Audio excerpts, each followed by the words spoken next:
मैं दरवाजे से बाहर निकली ही थी। छोटी मालकिन को तुरंत खून आने लगा, पर बड़ी मालकिन ने दोनों का संबंध नहीं माना। वह मुझे घर से निकालने पर अड़ी रही और मालिक का दिया पुश्तैनी लॉकेट वापस लेना चाहा, पर जैसे ही लॉकेट मेरे शरीर से अलग हुआ, छोटी मालकिन दर्द से चीख उठी।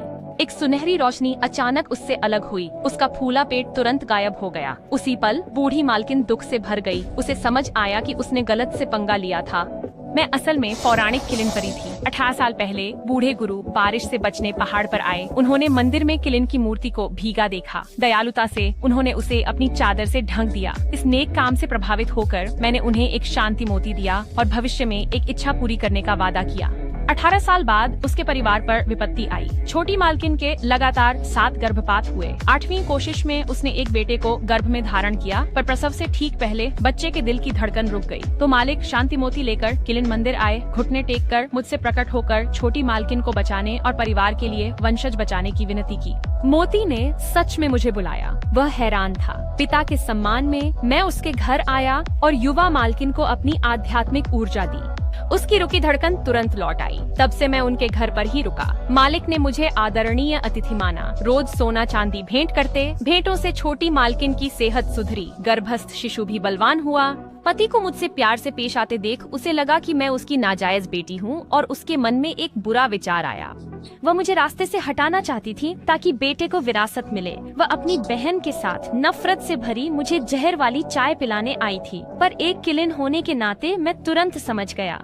मैंने एक हाथ से चाय गिरा दी। उसकी बहन ने फूलदान उठाया, पर सिर के ऊपर उठाने से पहले ही उसकी बांह ढीली पड़ गई। छोटी मालकिन से और बर्दाश्त नहीं हुआ। वह मुझे जोर जोर से कोसने लगी।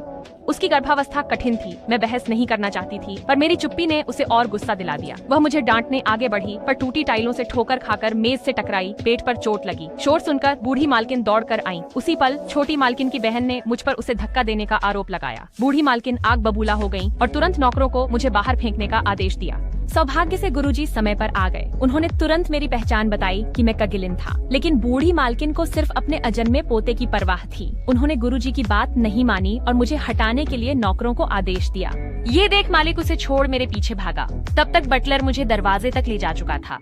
दहलीज पार करते ही मैंने उन्हें चेताया, मेरी सुरक्षा के बिना उनका वंश कट जाएगा। बूढ़ी मालकिन हिचकिचाई। ये देख छोटी मालकिन ने तुरंत कहा कि डॉक्टरों ने बच्चे के ठीक होने की पुष्टि की थी।